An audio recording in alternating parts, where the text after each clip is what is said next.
Welcome to the Bash Podcast, your inside look at San Francisco's ball hockey league. If you think Bash is just a casual ball hockey game on Tuesdays and Saturdays, think again. With 6 teams, a full draft, trades, playoffs, and enough drama to fuel a soap opera, there is never a dull moment. Thinking about joining? Drop by a Tuesday pickup game and make sure to keep an eye out for registration for Summer League in late April, early May. For more information, click on the link below to join the Facebook group, or send an email to sf.bash.hockey@gmail.com to get on the mailing list. Bash is always looking for new players. No experience required, however, highly recommend dropping by a Tuesday pickup to see if it's a good fit for you, and to meet some of the players. All right, folks, welcome to the Bash Podcast. It's Jules here, and I'm joined with the Burger Man himself, Chris Casilli, who's at this point just my co-host, because I don't think we've done a show not with Casilli at this point. How are you, Chris? I'm doing well. I'm ready. I'm ready to talk some NBHL action. Let's get to it. Yeah, for context, guys, we're doing this on a Tuesday night after Terry and I just played pickup at 9:53. So this might get delusional a little here. Terry, how are you, man? Nice to have you back. Pretty good. Long time no see. 15 minutes ago. Yeah, I know. It was a fun pickup, though. Really fun pickup. And then I believe it's his podcast Bash debut, Nick Peterson. How are you, bud? It is. I'm doing great, Jules. It's great on the show. Excited to be here with Chris and Terry. It's nice to have a couple goalies on the squad here. Yeah, it's basically all goalies and me. I think I'm a little outnumbered here. So maybe this summer you can put on some gear. You can be an honorary goalie. I think my mom would kill me. Because the one time I suggested it to her, she was like, "Absolutely not. You're a psychopath." It's better because you're better padded. You're less likely. Well, that's what I'm trying to tell her, and she's just not listening to me. Rules Mom, are if made you're to be watching this. Yeah, there you go. If you're watching this, Mom. No, but today we're here to talk about the National Ball Hockey League. Tier 3 goes out this weekend to Irvine to play on actual sport court, which I'm so excited for. For those who've never played on sport court, it's a whole other feeling, man. It's awesome. I'm joined with the 3 captains, or one of the captains of each and every team that is a part of the National Ball Hockey League affiliated with Bash. So Chris Casilli is part of the Burger Boys, Terry Mitchell is part of the Last Licks, and Nick Peterson is part of the Bay Area Bashers, who made it to New Jersey last year for the big championship stuff. So real quick, before we break it down, Terry, I'll start with you. You're captaining the Last Licks for the second year in a row. Kind of tell us a little bit about the process, because I know you handled a lot of the spreadsheet work. Tell us a little bit about the process of what goes into kind of building these teams. Yeah, so this year there was a pretty limiting salary cap that really affected how we developed the teams. It determined who got where. Essentially how it works is we're Bay Area Street Hockey, Bash for short. We run fall leagues since 1991. For the last 5 or so years, we've sent teams to NBHL California Division, typically a Tier 2 team that's competitive, a Tier 3 team that's competitive. And for the last few years, we've usually sent an overflow Tier 3 team. Typically, we have about 130 members of our fall league. And out of that, about 50 to 60 people sign up for NBHL. So from those about 55 or so, we're usually able to get about 3 teams worth of players. Again, a competitive Tier 2, a competitive Tier 3, and then like an overflow Tier 3. Most years we have the Bashers or the Bash for Tier 2, which is our top level dudes. Then we'll have the Burger Boys, who are our competitive Tier 3, which are kind of mid to upper tier players in our fall league. And then the first few years we had the B-sides, and then last year and this year we have the Last Licks.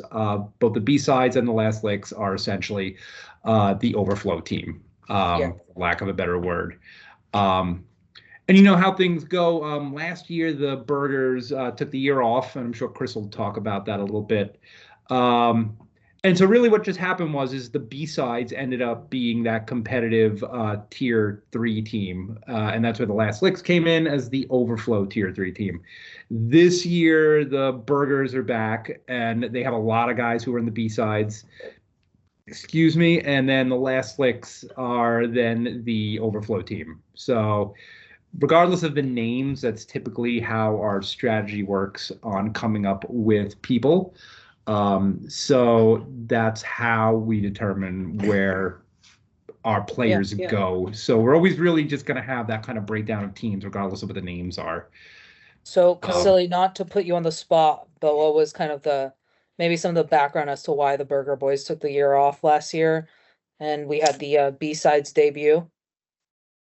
Yeah, I mean, well, just to kind of go a little quickly with history. So the NBHL, it's been 6 years now in existence.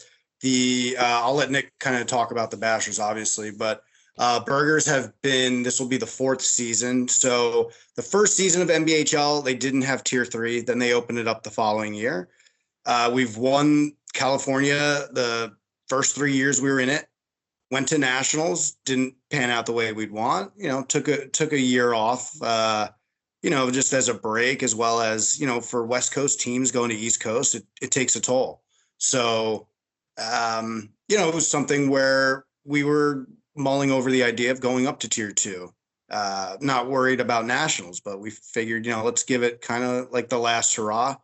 Put come up with all the sports analogies here, put all the chips on the table, and see what we can do. I think this is like our best roster. I'm sure we'll get a little bit more into it, but yeah, let's hear from our first time podcast host here, Nick. Tell me, keep going. Yeah, I think to kind of build on what you guys are saying, NBHL's had 5 seasons so far. When we first started out, it was really, I think tier 1 and tier 2. I don't even know if there was tier 3 at that point. And there definitely wasn't for California. California only does tier 2, tier 3. And so we've had a team together for about 5 years. One cool part is we all drafted from that Bash League. As Terry was saying, so it was either active Bashers or we were bringing back alumni players.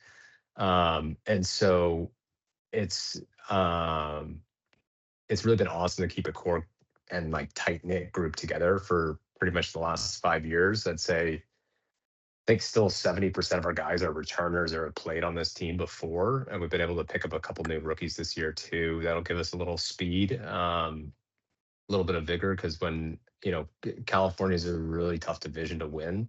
But when you get to New Jersey, it's that last day is a Sweet 16 playoff style, and you get 30 minutes in a game. Every single shot counts. Every loose ball rush counts. So yeah. We'll kind of get to the rosters here in a second. Nick, you've been part of the Bashers for a really long time. Can you just kind of explain in like simple terms to maybe a newer listener what is the National Ball Hockey League for someone who's like just hearing about this? Yeah. So it is a regional tournament that starts out with there's different divisions. There's tier 1, tier 2, tier 3. Tier 1 being the highest, tier 3 being the lowest. There's also a women's division, and I now believe there's elite, which is I believe over 40.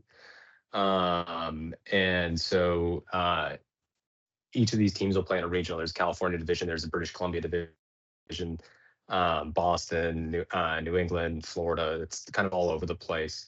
And then in the they put together kind of a regular season playing style. So you'll play about 8 to 10 regular season games, which then culminate in a weekend playoff. Kind of varies for each division. But generally you're playing a semifinals and then finals game on that Sunday. And if you win your regional qualifier, you end up going to a tournament in New Jersey of all the regional winners, and then play out over there, see how far you get. Yeah. Sorry, guys. No, yeah. So that's kind of really simple form of what tournament we're talking about and kind of what is happening here. So the tier 3 teams are actually heading up this weekend down to LA, and we're just gonna do like a little, I just want to say roster preview for all the teams right now, both other captains are more than welcome to chip in and share their thoughts because all of you had a part in kind of building out these rosters, right? So we'll start with the last licks. The last licks last year kind of had it a little rough. We just had no one that last weekend, and that was brutal. For those of you who don't know, that court is giant, so playing 8 guys doesn't work. Terry, I'll start with you. How excited are you to have the roster you have this year going into this, and what are you? Yeah, so it's a lot better this year. A lot of that goes to the salary cap restrictions. I think actually helped us the best because there are a lot of players that couldn't fit on the bashers, or the bash, so that kind of filtered down to the burgers, and then there were players who couldn't fit on the burgers, so that kind of filtered down to us.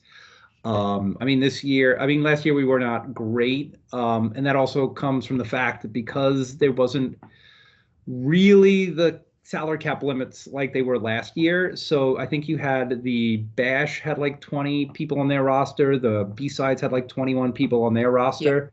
The way the salary cap works this year, that you really can't carry that amount of people. So like you're really kind of limited to an 18-person roster. So like limiting the other teams really kind of help benefit us.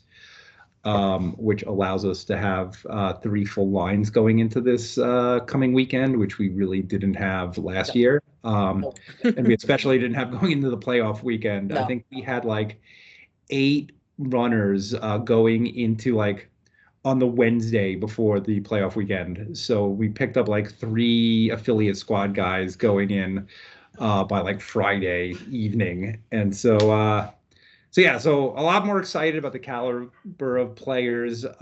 We picked up some more B-sides because like we're not quite as bad as we were last year as the Licks, but we're not quite probably as deep as the B-sides were last year, but we're kind of like a mix, I would say. Yeah. So looking forward to it. Looking forward to a lot better competition than we were last year. Cassilia, someone who has to play them, and then I'll go to Petey here to get his thoughts. As someone has to play the last licks in the second game, I believe, for both of us. What are your thoughts on us? Well, I will just smoothly sidestep that. I'll get back to that, but I just want to talk about the salary cap because I don't think we kind of fully broke it down. Obviously, there's some factors that play into it. Part of it is your background, outside of NBHL, if your level of play, and then in the NBHL world, if you have any awards, most valuable player, forward, defenseman, goalie, if you've gone to nationals, all of these affect your overall value.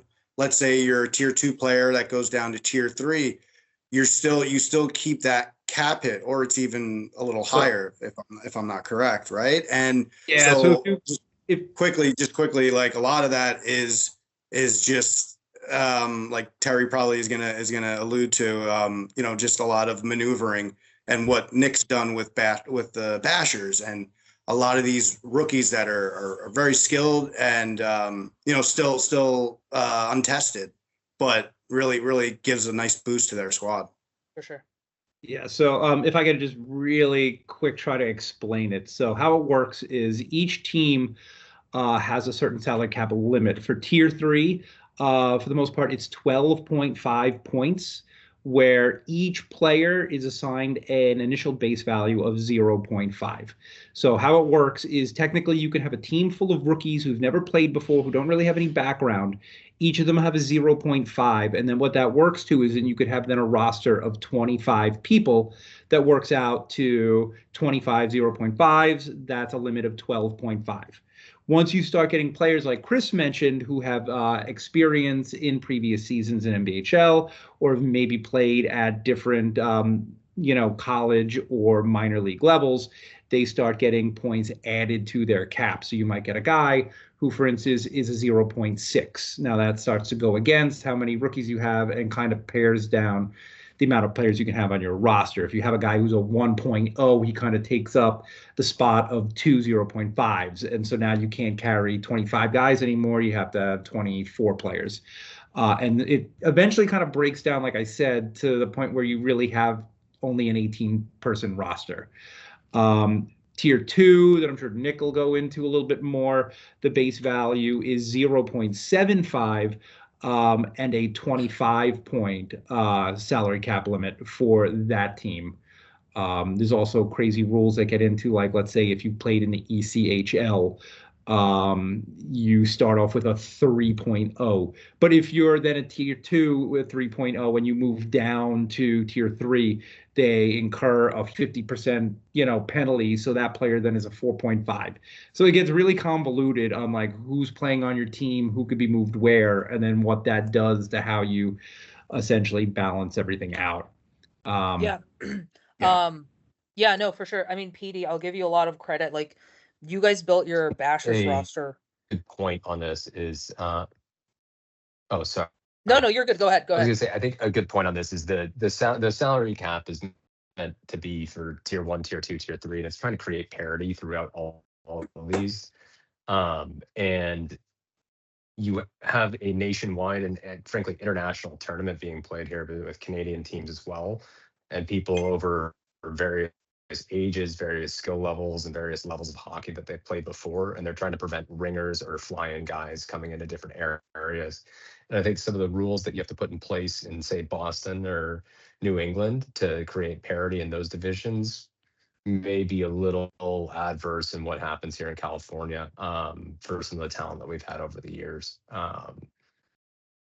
So, I mean, PD, I'll give you a lot of credit, at least like looking at the Bashers. I don't know if these are the exact lines or whatever, but the amount of rookies that have really blown up in Bash that you were able to get, like Jeff Lee, Andrew Song. We had an. Go ahead. Can I just quickly say, I think this might be really your best. Interesting. Sorry, this might be your best squad. Yeah, I was going to say that. It really could be. I'm super excited about it. I know the rest of the guys are. We've been chatting lines today, chatting deep pairings, chatting power play. It's really exciting, and it's great to see. Like in our league, Yellow just won, and 3 rookies were the top point scorers of the playoffs. We got Jeff Lee, Jeff Saw, and Travis Costarini, who all were top 3 points in the playoffs, which is pretty damn incredible. And they all look fantastic. And kind of just a weird point of the NBHL rookie classification is that they come in at the lowest point percentage. So if you actually move someone up from a tier 3 team, they might actually cost more than a rookie into the NBHL if they haven't played high level hockey before. I'm talking college, I'm talking semi-pro, or playing in different sanctioned tournaments. So honestly, we were able to replace some guys that had been on the squad for 4+ years, who were great, but were flying in from different places, lifestyle changes, people having kids, and made it tough. And now we're all local. It's everyone that's actively in the league on this team. And unfortunately, with the way that the cap worked out, we had to make some choices to take on some of these rookies instead of bumping guys up from the burgers or from the last licks, and kind of use it as a feeder program, which I think is what we were planning on doing. And unfortunately, it just didn't work out to get some of those guys up. I think one interesting thing about, especially a lot of the rookies that are going to be on the Bashers, that kind of speaks to the fact that it's sort of almost like an honor program too, because a lot of those rookies, we could have all put them, like all of them, on the burgers, and they would have been a 0.5 hit, and they would have absolutely just demolished all the tier 3 competition.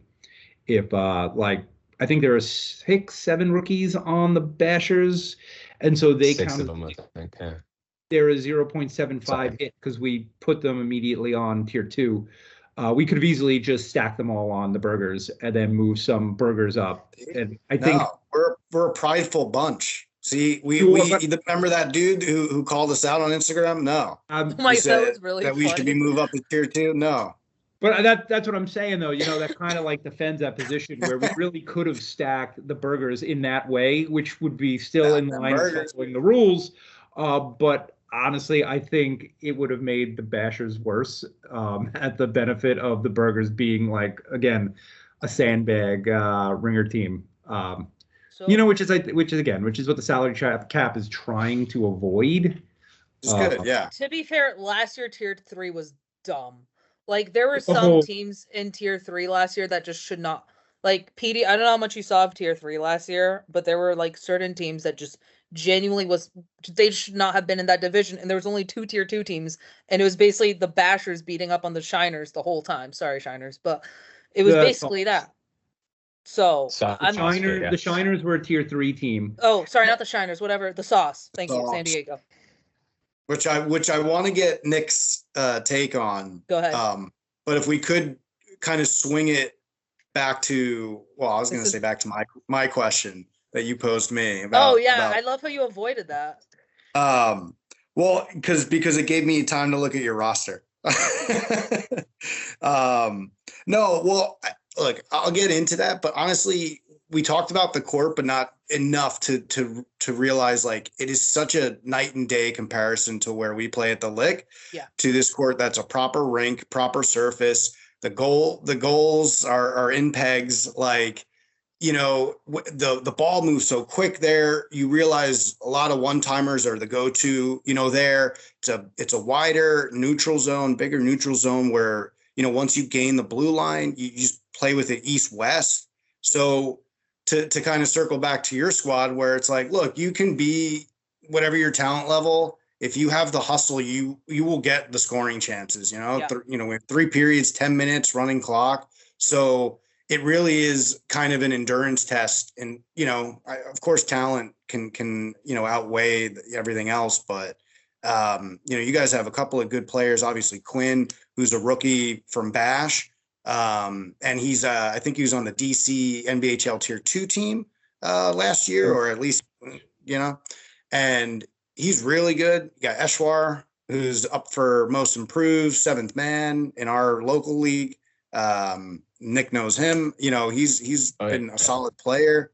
So, you know, I think the thing is you can't take a team lightly. You come out of the gates, you know, fast. You can kind of, you know, snuff out that flame where, you know, there is a mercy rule in effect and a running clock when you hit a certain amount of a margin. So, you know, you play for us, it's 6 games over, you know, 2 days for the first weekend. So it's the worst times ever. You know, it's a testing ground too, as well as like, you know, don't get too high, don't too low.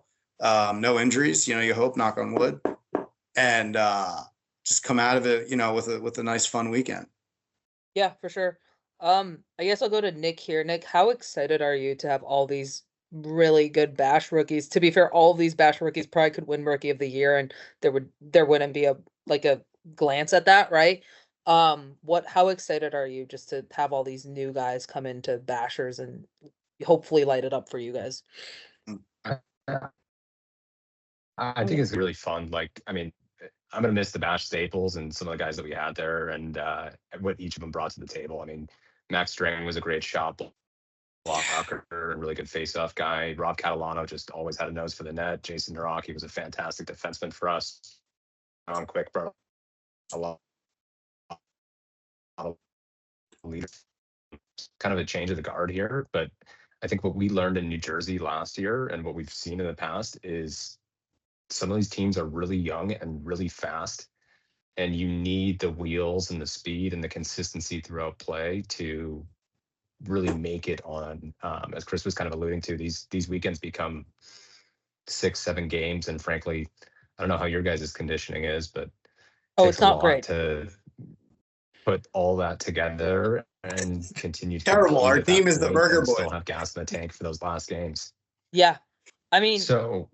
But I mean, I think we got younger and we got faster, which is really exciting to see. And frankly, you know, we play on this kind of dugout, cracks in the hole. There's a storm drain. There's the benches. Like, it's nice to kind of see an actual breakout happen. You know, see what guys can do with passes and hopefully not miss because of any fault other than their own. So. I think we're going to have a great squad. I'm really excited to see what Jeff Lee can do. Jeff Saw, Andrew Song on forward, and happy to have an Igor Shermet on defense for us too. He's a big body, and kind of pair him up together with Bobby and see what happens. So he's one of the players to watch, to be honest. Once I saw his name pop up on your roster, because I will say at first I was like, okay, I know Nick plays with him, so it's like I can understand that. I think all three of us can understand that telepathy type of mindset. And this season I saw like a lot of growth from Igor in his play. Like, he is still a feisty, aggressive player. What I'm eager to see is how he adapts to the style of play in NBHL. I'm sure you guys have talked to him at length, probably ad nauseum about it. But I think he'll be such an added presence that you guys haven't really had. I don't think. He's just a feisty defenseman. He's a really feisty defenseman. To make sure everyone knows, what is he, 6'4"? Like 6'6". Igor's probably 6'4", 230. He's a big boy. I think he plays a lot of big worry is ice the though big guy too. Oh, nice. Yeah. I mean, Travis is a massive guy too on the back end, and they're both pretty fast and good putt. He's the Conn Smythe probably of the Bash playoffs, by the way. Like, I mean, he sort of probably came to light more in the back half of this Bash season, but really like kind of hit home like during the playoffs, where I don't know a faster defenseman that can take the ball from their end, turn up court and just breeze by anyone just on a dead sprint. You think Yellow keeps him, guys? I'm joking. They would be fools not to. They would be real fools. It's a drama we can talk to at a later time. Not that I'm stirring anything up, but expansion teams, rightfully so, and just you see it in the NHL, like, they're set up to be competitive. The Yetis kind of definitely had that when they came into existence, and Yellow with the captains that they got and the placement with their picks. But dude, they hats off to Will and Jeff Lee, rookie captain. They drafted a really, really solid team, and one that got hot at the right time. Yeah. No, Yellow is filled with everyone who could probably win Rookie of the Year this year, besides Song and Weaver. So, I'm wondering though, sorry, Jules, if you wanted to get to the real juicy part, which is the drama Burger Boys with the Sam Knapp. Oh, well, you told me not to be a dick, so I wasn't going to be a dick about it. So but can I start that one off so I had been working on the team spreadsheet with the dramatic music, by the way, for about like a month and a half. And then by like the rosters were due, I think January 5th or whatever it was, January 7th. And about 2 days or the day before they were due, Casilli emails me his roster. It's like, hey, I did my roster. I think it looks pretty good. And am I like a 12-year-old like doing homework? Yes. It was just he had guys who were on the last licks. He had like guys who weren't even signed up. This is just calling out Casilli. This is not even a peek behind the curtain. I'm like, this is like a deep pantsing. Hey man, I gotta thank you that you left me Sam Knapp. He's like, wait, what?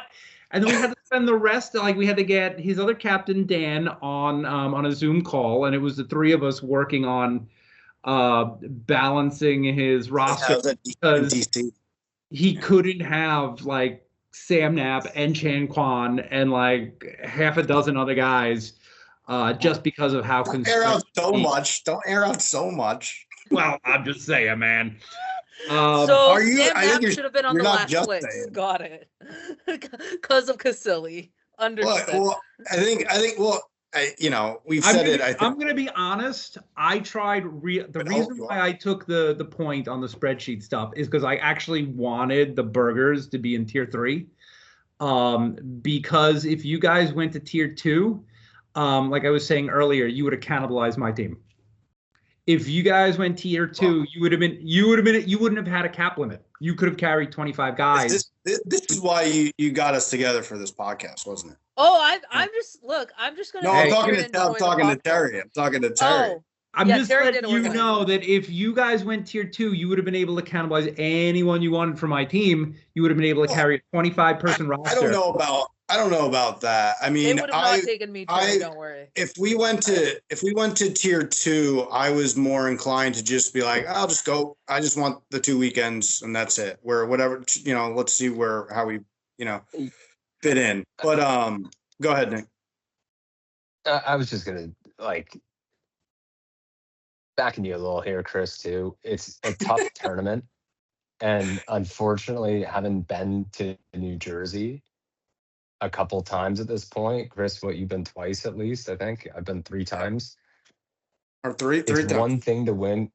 Yeah, sorry. It's one thing to win California, but you get over there and everyone's freaking good. Everyone's a champion and wherever they're at. And unfortunately, it's really hard because we're all picking from the same pool, that you either build a championship roster if you can, or you kind of have a tragedy of the commons sort of thing where you split the teams and there's not really a way to pick up the pieces and build everyone back, build like an all-star team out of Bash for whatever division you want, which I think would be the most ideal thing. I don't know how you make that work other than, if we were to try to expand outside, but since we've historically only picked Bash players, you only have that select talent group. So unless there's like a tier 4 where you can compete, against everyone at your own level and not compete against the other teams, you're going to have a situation where one team's going to vie for the other.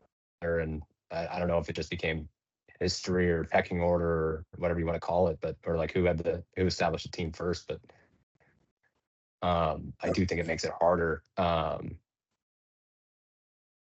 Yeah. Yeah, I mean, it's tough because, right, you can be a good tier 3 team, or you can be a average to, bottom tier, and I'm sure there's so many guys in tier 2 who, depending on, and, we said we'd talk about the sauce, like, at what point are you like, are you willing to be a really good tier 3 team that, that can be top of the list, or are you willing to take these weekends and be like, oh, we're going to be a low quality tier 2 team and we're just here to get beat up on by guys? And I guess it's tough to kind of weigh. I mean, there's a lot of work, it's a lot of planning, it's a lot of money to travel and do stuff. And so I get, and I mean, that's kind of what tier 3 was last year. There were 2 tier 2 teams, because I think everyone was doing the math. And so let's just try to be competitive at tier 3. And so you had 10 tier 3 teams, and, no one wanted to get, I think, beat up by the Bashers. Well, yeah, no, that is something also like the NBHL implements, right? They have the right to promote teams up. And, that is, I think, now something permanent. If you win a championship, boom, you got to move up. But I was just going to kind of say that, we definitely, the Burgers, I've also been guilty of getting upset with the other team, poaching a couple of my guys, couple, that come to mind, like Nick Kelzer, who, all these guys, rightfully so. It's just kind of like what we said, like a feeder system. But when it actually happens, it hurts, But Fabish, who I've always wanted on tier 3, but he's a tier 2 guy, and you saw it. He's on my Bash team. Freaking hell of a center, just is so reliable on that front. So, when we do also ask all of these players, when there's kind of that oh man, which team do you want to fit on?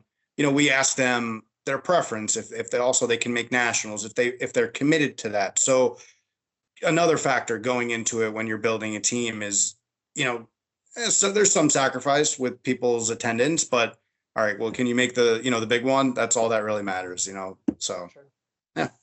Sure. That's even what I said in the beginning. When we consider the teams, we want a competitive tier 2 and we want a competitive tier 3. And I think that's how we'll operate moving forward, whether they're called the Burgers or the B-sides or whatever. And I think it'll get tough because if, the Bashers win this year and the Burgers win this year and both teams go to New Jersey, I think I've tried to, mention it a few times. I don't know what that would do to all the players on their teams, cap hits for next year. Like I don't think we'd be able to run that. Like I don't see I don't see a way we can carry like the Bashers is it because like the way the salary cap work like currently like Bashers came right under the wire for tier 2, and Burgers came right under the wire for tier 3, and we kind of They like probably have to adjust it though. Like each year, they probably have to adjust Probably it. a rising cap, I'm guessing, kind of like It's, the NHL. I mean, it's a weird thing where they're tinkering with stuff. I think they're trying to understand what new divisions come up to. We've had conversations about moving into tier 1 multiple times, but there's not a tier in California, so it's like, do you go play in British Columbia or something like that? Those didn't come to fruition, and I mean, we tried to make a roster work 15 different ways. There was a time where we were trying to make it work with 12 players, so we get Teddy on our team. Oh wow. But you know, He's the elusive. Yeah, He's the elusive unicorn, man. Yeah, he just yeah. can't, So he can't pin him down. Teddy was an ECHL player, and his cap hit would have been a 3. And I came up with a few different scenarios, and it would have absolutely destroyed the Bash's roster for tier 2 in order keeping them under the cap hit. But honestly, you it just would've play been Teddy the whole game, and he's fine. Yeah, Teddy and all the rookies. Yeah, pretty much. And Nick. If he signed Nick is up, like, fuck no. Yes. he would have caused Yeah, a cascade where the Burgers would have been impossible to keep them tier 3 because the amount of players then Bash would have lost that would have had to like dip down, and then amount of rookies that would have had to pop up. We would have just had to again create 2 even a little bit more mid-tier tier 2 teams is how like the numbers work. I'll give, and I think, frankly, kudos to Bash for building back from COVID and what it was, because I think the league was pretty stagnant for a bit. This was the first year we expanded. Kudos to Matt McCann for running great ads and getting the media up as much as it has, so that we've actually grown this league back to where it's at. And this is by far the best draft class we've had, and probably the best talent pool of all the players that we've put out from all these teams. So, you know, I think everyone wants, yeah. Yeah, no, but that goes to, I think, Terry, what you were saying before is like, how can we keep, replenishing, the teams? And I think this is how like we're able to hopefully do it, just kind of keep promoting, advertising, drawing people in, and hope we, keep pulling in maybe not the same rookie class from this year, but like, something It's like it. stacked. That would be tough. That would be impressive. Come to the Bash, folks, on May 16th. I'll be hosting the award ceremony and find out who wins what. Well, I mean, there's also a lot more activities that day There's too. way more activities, but I'm The trying to alumni plug the game, awards. yeah, USA Canada game, skills competition, which What is dude, we have to have a breakaway challenge. Like, Oh, I'm gonna pull out all the cartwheel saves. oh my. So if you want to see that, come by May 16th for Yeah. absolute chaos. Nick Peterson, I'm assuming you're playing in net. I've unfortunately got some plans with some really good family friends that day. First, you missed Chris my is grad taking the party, Two now you years in a this? row, man. He's 2 dodging it. years. He's un-American. He's not American. Where's that Canadian jersey, bud? Hey. Chris can bring it home. I know he can. We'll see. guess I'll yeah, ask I think all the- yeah. Well, I'll ask all the captains this. Figure it one out. As long secret- as we're not playing soccer, that's okay, right? Sure. I'll ask Sorry, all the that's a little captains. too soon here. I'll ask all the captains one secret player on your team no one's talking about that could pop off this tournament. I'll give you guys just like one underrated player that like no one is really talking about. Terry seems to already have an answer for this. No, I guess I do. We have this kid, Ryan Clark. He is the son of an old Basher, Brett Clark. He's 18, but I played with him a little bit. He's pretty good. He'll be centering our first line this weekend. Oh, future burger probably. Casilli's poking bears today. All right. I mean, Casilli, I'm gonna since see you him in wanna the poke second game. Bears- Well, I'm gonna see him the second game on Saturday, I'm sure. So. Oh, Casilli, I can't wait to just stand in front of you and just like go like this. Anyways, if I get a Good penalty, I luck. don't I'm gonna care. tell the refs. That's fine. If I don't, listen, I'm just there to have fun this weekend and not like. Yeah. I mean, I won't take a dumb penalty, but all right, Casilli, who's Honestly, your player? so I'll just like quickly say, not like an underrated player, but I'm very excited to see Tony G, Anthony Georgides. Probably butchered that last name, but he another rookie that doesn't, that we've mentioned in prior podcasts, a defenseman, but he might play some forward. We don't have a full roster going down there for the first weekend, so some mixing and matching, just like you kind of usually do.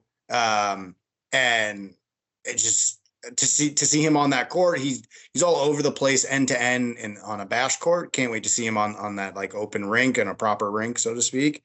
But underrated. I mean, I guess I think they got some good depth pieces, man. Some really good guys like Andrew McGrath. I'm gonna say Jordan Stinson. I think this might be his first go at NBHL. Yeah, he's a tall good forward, shot. lefty, quick shot, like a power forward skill set. Terry, he played with on Terry's team. Yeah, he's great. I'm not looking forward to stopping him.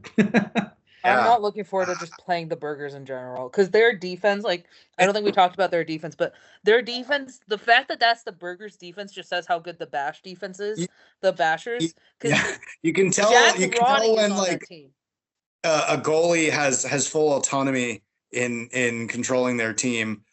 A, because of he says so, and B, because no one else really will put too much weight into it. Not really. You got Jack Roddy, Zach Johnson, Tony G, Matt Gottfried is, I'm assuming, your guys' top four when everyone's healthy. Dan Helbich. Helbich. He might move up. Yeah, like he move up. Tony G he's a five. Another guy who's been in the league, moved away a few years back, Justin Kerr. He's now kind of more of a defenseman, but he's like a big body physical player, but has the skills to score as well. So, you got to be not only fast in NBHL, but, have some size or be able to kind of withstand some of the physicality of the play. So, yeah. For sure. Nick, I'll go to you. One underrated guy. Oh, we talked about a lot of these rookies. I had a chance to play against a couple of them in net. I know Andrew Song is really good. I know all the guys on yellow are good. I'm really excited to see Carter Weaver play. He was on purple this year. He was really tenacious. Didn't get a goal on me, but he probably had 7 shots and just was like firing from everywhere. And it was a really fun game against him. So I'm excited to see that. And then from our returners, I mean, I'd love to see. I'd really like to see David Featherson, really pick up and be there in all the big games and all the big moments and stuff. He's a guy that can score some really clutch goals for us. I don't know if it's I don't know if you guys are dodgeball fans or what, but I like to see him get a little angry, get a little mean. Yeah. And what use line? Well, do you know what line he's playing with, or no? We're not sure. We've got guys that are coming in each weekend. I think we're going to mix and match the first week, and I think we might break up line 1 of Zach, Charlie, and Pransky and see if we can kind of have some of the vets kind of teach the rookies a little bit about playing ball hockey at that top level. I mean, Charlie's been had such a cool run trying to get on the Masters team here for the US team. And he's actually been able to learn a lot from those top players and kind of learning these different systems, because it's a different game with the floating blue line and how you attack the zone. Yeah. He's brought a lot of things to Bash that way. So I'd like to see him work with some of our rookies and give them a thing or two to know. Same thing with McCann. I think all the kind of our wily vets that have done this for about 4 or 5 years have a lot to teach to the younger guys that are doing this for the first time. And we're all guys that have played hockey before at high levels in some regard, and definitely know what we're doing. But I think when you mix it up and put it onto a surface where, it's not just dump and chase, it's not just kind of panic with the ball, but you can take a second and make a smart play, to see who really shines in those moments and can actually kind of make a poised, really smart play versus, kind of the helter-skelterness that we see on an every day Saturday, and kind of just hope for those bash bounces. So Yeah. Charlie Jones, former manager of the B-sides. He was the manager of the B-sides? He was, clipboard in hand, high socks. Oh, I remember that. I think he tried to wanted do to that be with a us coach. last year, but like the NBHL, like they wouldn't let him on the bench, and like they kind of like It's really funny to me. I might have been lying about his attire, but yeah, no, I mean, he just like a quick aside, like he loves, I mean, obviously we all know he loves the sport of hockey so much. He wanted to also like play, Goalie which you for the can league. do, I think, in some capacity, play Yeah. both tiers. He So, wanted to do play that tier for 3 goalie and tier 2 runner. And he probably would have dominated at goalie, would have taken the awards away from me. He's the only goalie who got a shutout in summer this year, if I'm not mistaken. Maybe. he's also the only guy to play to, I think that year he was top 2 or 3 in goaltending stats and also had the scoring record. Most points in the season. And won the Oh, Charlie championship. Jones. Might be the only basher, probably not, but I don't know, to win like a championship both as a runner and a goalie. Like, I mean, more like a prominent like, type of like fixture where I think he was maybe the best goalie that year, or one of, with Blue. But yeah. So Charlie, enjoy listening to let's this. get off. Let's get off tires Charlie. too much. He's also the only guy to take a he's the only guy to take a shootout in goalie pads either. So yeah. Oh, Charlie, I know you're gonna fast forward through this section, but anyways, Gonna put it on yes. like 0.5. Huh? He's gonna put it on 0.5 speed. Oh, I'm gonna make sure to text him the minute this ends and be like, you should listen to this section through this section and enjoy. Jules, what are you most excited about for the season here? I'm just excited to play. Like last year was a little brutal with 8 guys. So I'm just excited. Like I had so much fun last year. So I'm just excited just to play. Like I'm not going in there with too many expectations this year because I did that last year and it wasn't as fun. So I think when you go in with like no expectations, bully me in the crease. What are you talking about? I am gonna bully you in the crease. Listen, I know I'm not the most skilled player in Bash, but I can sure as hell be the most annoying player in Bash. You're going straight to the sin right away. You're gonna get a rude awakening. Oh, I know they call everything, but if we're down like a good amount of goals, and I ask my captains if it's okay if I do something dumb, it's fine. I'll sit in the. How do we have to be down? Do dumb stuff right off the gate. It's fine. You want me to take a penalty right off the gate? Sure, against them, of course. Yeah. All right, you heard it here, folks. Actually, I don't know. Would they call that if I just like slightly nudge you? I don't think they would they? They might. They probably will. Yeah. I'll make sure that you get called. Yeah. I will say, go ahead, one of the coolest parts of this tournament, and I think the really fun part, besides whatever team you're on here, is that it's a really cool experience to go play talent outside of San Francisco and outside of the Bay Area and see what other people are doing, meet new people. It's led to different tournaments for some of the guys that get invite only type stuff. And it's a way to grow the game and kind of grow your expansion on hockey. And I think that's the really special part is we're kind of limited here in the Bay Area with the courts and the facility we got. And it's the time that you get a chance to go play with anyone else in the league that you haven't had the chance to before, make new friends, and forge some stuff outside of the rink that you wouldn't have a chance to otherwise. I think everyone on whatever team they go and play on comes back a better Bash player anyways. For sure. No, yeah, I mean, it's a lot of fun and it's just honestly also fun just to hang out with the boys. Like it's really good bonding and like, I think like last year I remember all of us ended up in the hot tub and just kind of just talking Bash. That's like a requirement if you get an Airbnb or a hotel. It's like you need to have a pool or a hot tub for sure. For like rehab and relaxation. I already told Sergi and Terry that I'm just gonna bombard their Airbnb at one point just to hop into the hot tub. Excuse me? That's also my Airbnb. Yes. Oh, are you staying there too? No, listen, I don't know where so don't be patrolling the crease. Oh no, I'm gonna poke. No, I'm joking. Well, maybe That's maybe. all right. Me and Serge are gonna make sure we do the wait for him to be asleep and do the whole handed hot water trick once he's in bed. Nice. just start Terry, sabotaging Casilli. Yeah. Terry, are you and Sergi doing a like a split for goalie or just kind of playing it by ear? They are. Yeah, no, we're playing 1-1-1. Just Yeah. Well, because poor Sergi last year played all 6 games because we had no defenders, and I was driving back. So I play defense when I'm out, and Serge plays offense. But because we only had like 5 defensemen when I was running, like it didn't make sense for me to play goalie to go down to 4 defensemen. So he played the whole week. It was bad.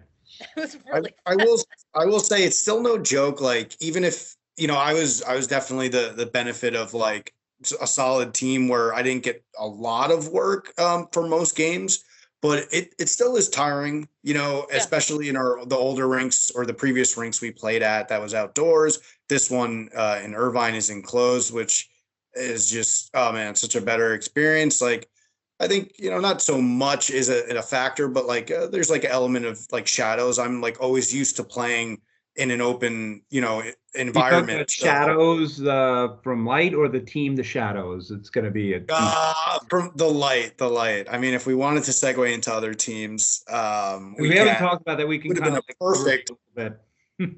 Yeah, I think we can.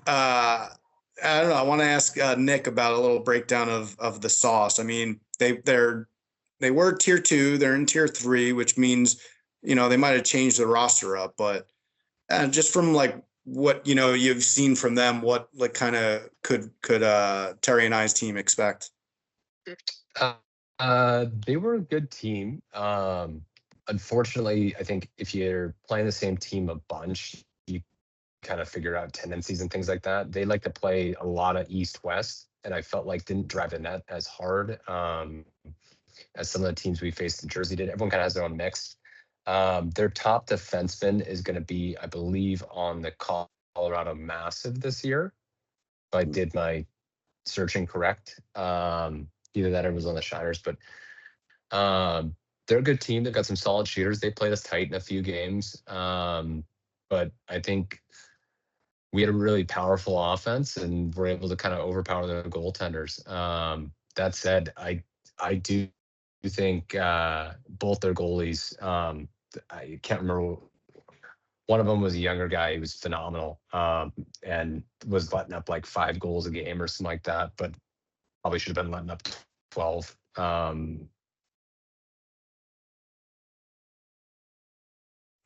think you went on mute or something.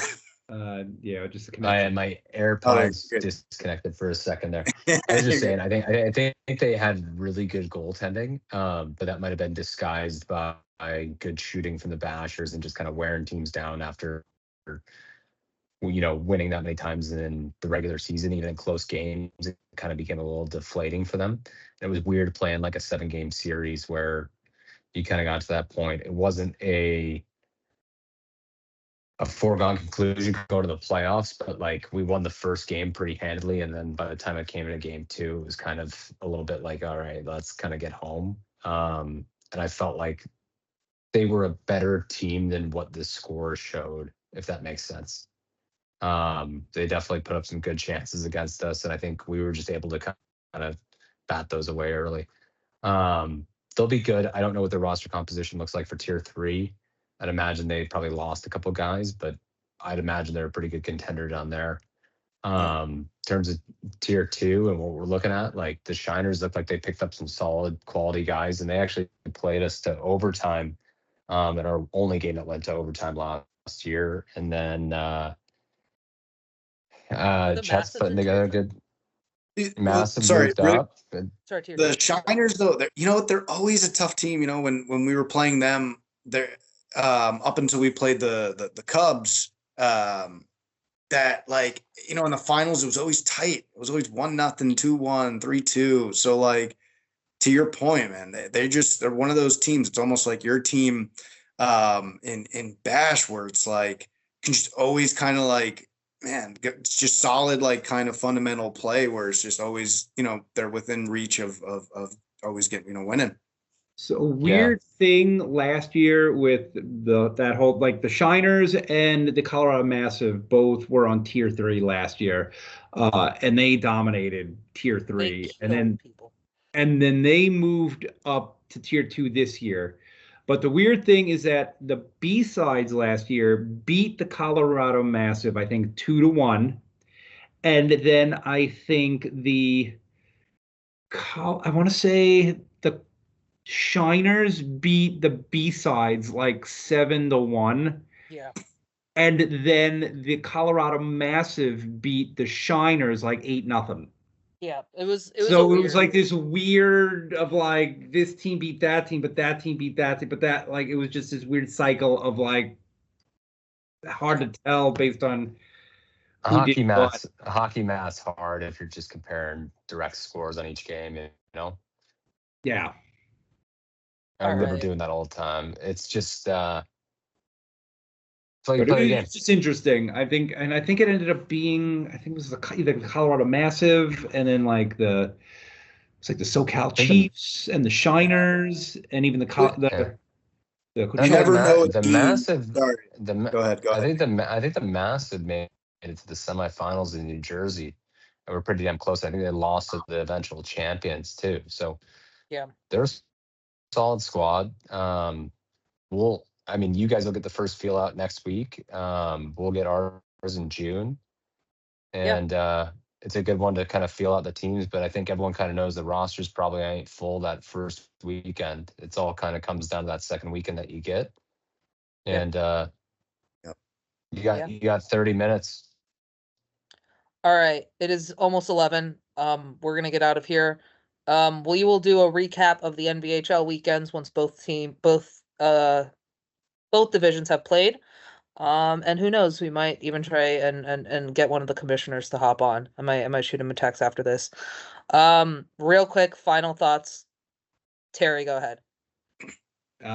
Looking forward to the weekend, hoping some upsets. Chris, go ahead.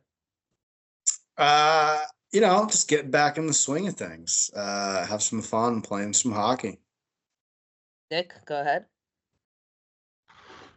We got a little bit of a break. Hopefully the guys will take the next month and enjoy a little time off, and then we'll hit the ground running in here in June. But awesome. I think everyone's excited for it. Thank you. Well, also I just realized I invited Jared Hatfield to the meeting instead of Nick somehow, so my bad. Jared, apologies, that buddy. Explains it. That does explain it. Jared, fast forward to like 1 hour 10-minute mark or whatever it is. Yeah. Listen, I'm really tired, so that was on me. But with that, thank you all for watching. I'm gonna try and get this up tomorrow morning. But yeah, have a great day, everyone, or night, whichever one. I don't care.